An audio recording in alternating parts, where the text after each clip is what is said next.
Hello everybody, this is Kid from Kanto Shadowing, and today I'm going to be talking about my top 10 favorite Pokemon.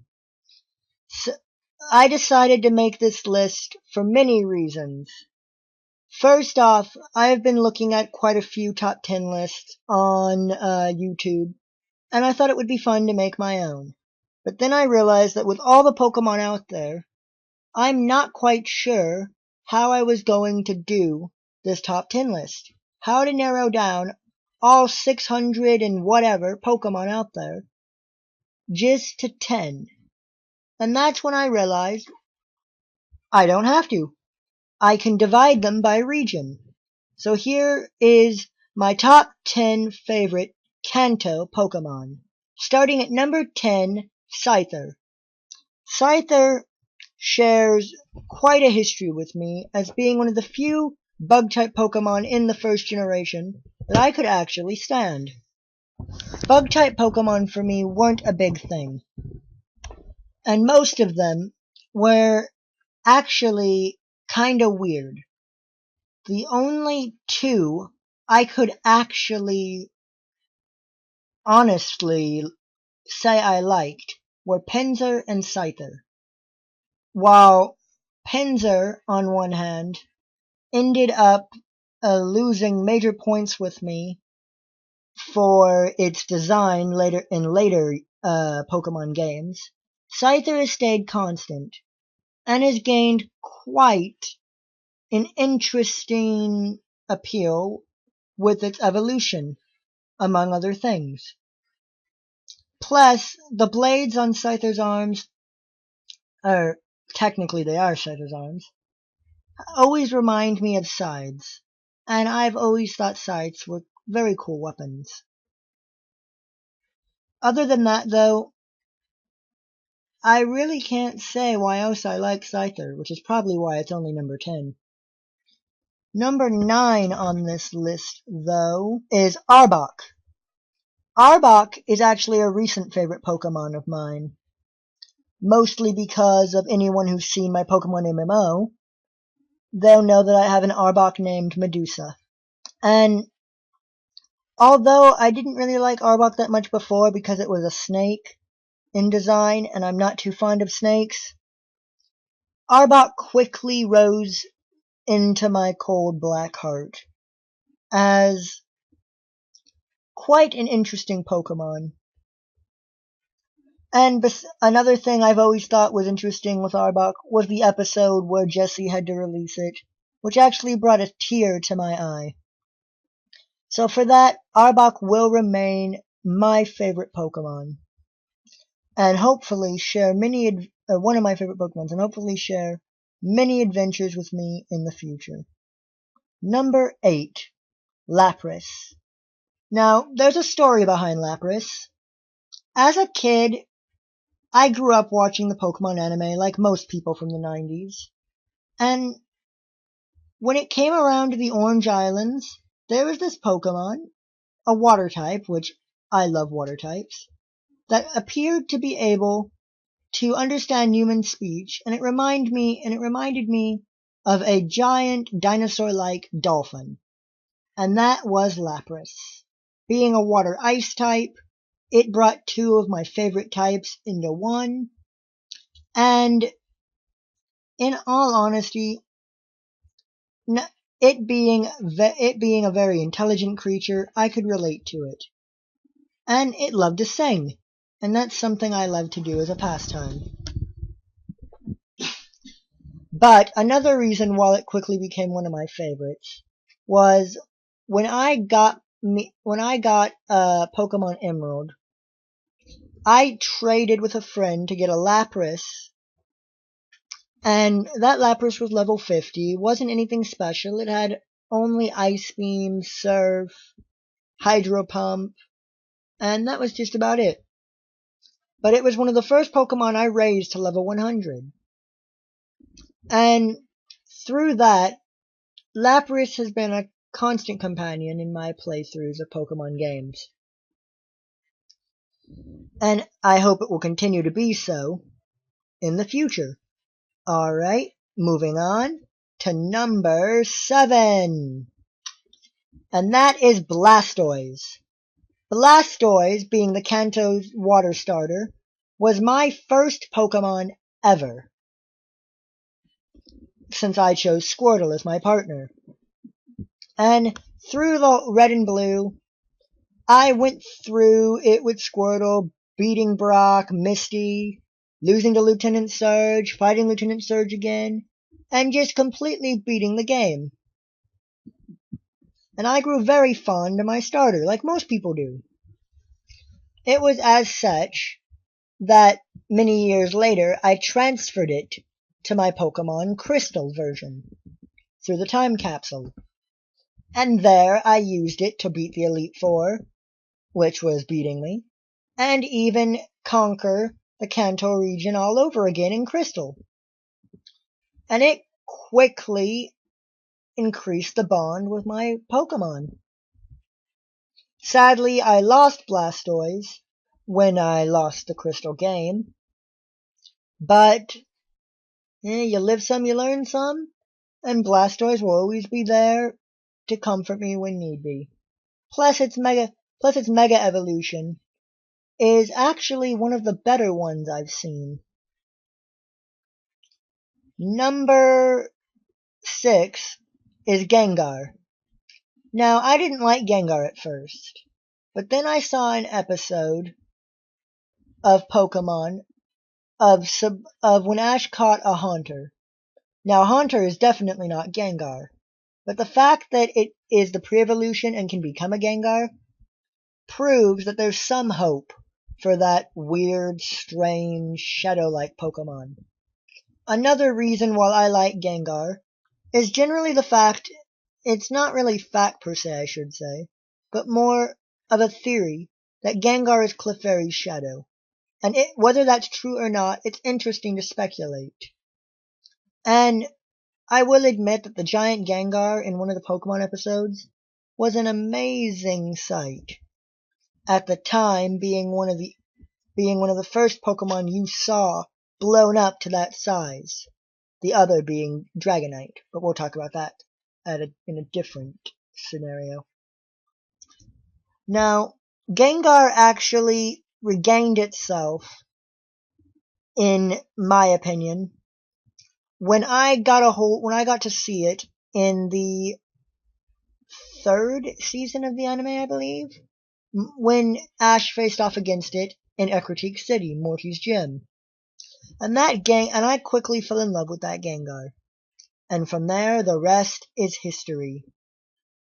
Number 5, Charizard. Charizard, being the fire starter, much like Blastoise, the water starter, was one of the first Pokemon I ever encountered in a Pokemon game. But that actually has no reason behind why I like Charizard. My main reason for liking Charizard is because in Pokemon Emerald, along with the Lapras I mentioned earlier, I also ended up trading for a Charizard. And that Charizard quickly grew up to be one of the Pokemon I made to level 100, beat Pokemon Emerald with, and then transferred it into Pokemon Diamond and Pearl, and into the later games of Platinum, Black and White 2, and I intend to eventually trade it into X and Y if I can. It's been my constant companion, helping me out in important battles like the Elite Four against Lucian in Sinnoh with the move Shadow Claw, and trumping the Sinnoh, not the Sinnoh, my apologies, the Unova Elite Four and its associates. And as such, it's become one of my favorite Pokemon, and it deserves a spot on this list. Furthermore, in my opinion, Charizard in the anime was pretty bad. And by bad, I generally mean awesome. Because, honestly, it can learn Overheat, which is a very good move. The battle between Ash's Charizard and Blaziken was amazing and very heartfelt. And well, Charizard stuck, and here it is. Number 4 on my list is Ninetales, a more recent addition to my favorites list. Ninetales is there mainly for the cute factor, because, honestly, it's adorable. Who doesn't love Ninetales? And the episode in the anime where Ninetales tried to kidnap Brock and force it to be his best friend, it broke my heart to see Ninetales waiting faithfully for its trainer for 1,000 years. It was just sad. And for that reason alone, Ninetales earned points. I don't know why I initially began to like Ninetales other than that, but it earned its right. It's earned many cult following from its fans, and it is on this list. Alright, moving on to number 3, Dugong. Sorry, almost forgot what it was for a minute. Shame on me. Dugong is my third favorite, mainly because, well, actually, unlike the others on this list, it's not my favorite because of something on the anime. It's not my favorite because of the games. It's my favorite because my good buddy CCR and I had a battle on his Pokemon Stadium 2, and Dugong was on my team. With its combo of Rest and Sleep Talk, it helped me win against CCR, annoying him in the process, and became a running joke amongst us. You can actually see that episode on CCR's channel if you check that out. I recommend you do so. And it's actually a really good battle. But back to Ninetales. Damn it, not Ninetales, Dugong. Sorry, my brain's all fuddled. But back to Dugong. Dugong has been part of my team since then, and is a pretty good Pokemon. Number 2 on my list is Gyarados. Now, if any of you have seen my Pokemon Fire Red playthrough, you'll know that I trained up a Magikarp to evolve into Gyarados, which was a pain in the ass. But Gyarados was well worth the training. Gyarados was my favorite water type before Generation 3 came out with Swampert. And it always represented courage, bravery. It could learn a dragon move, Dragon Rage, which was at the time its signature move. And considering how it's interchangeable with Dragon-type Pokemon, although it's a water and flying type, it quickly became a favorite of mine. And in doing so, it earned its right as one of my top favorites. The only reason it's not higher on this list is because one other Pokemon stole its thunder. And that is my number 1 spot. Now you may be asking me, with choices like Gengar, Gyarados, Ninetales, what could possibly top them? And the answer is a Pokemon that few people remember as a Kanto Pokemon. And I'm talking about Dragonair. Contrary to popular belief, Dragonair is not a Johto Pokemon, but a Kanto. And it made its debut with its other evolutions, Dratini and Dragonite. Now, most people prefer Dragonite because he's this big shot pseudo legendary, but I actually didn't like Dragonite. I preferred its middle evolution, Dragonair, which I always thought was an elegant Pokemon, and it proved its elegance in the anime when it had that battle against Ash in the Johto region with its trainer Claire, who was actually one of my favorite gym leaders.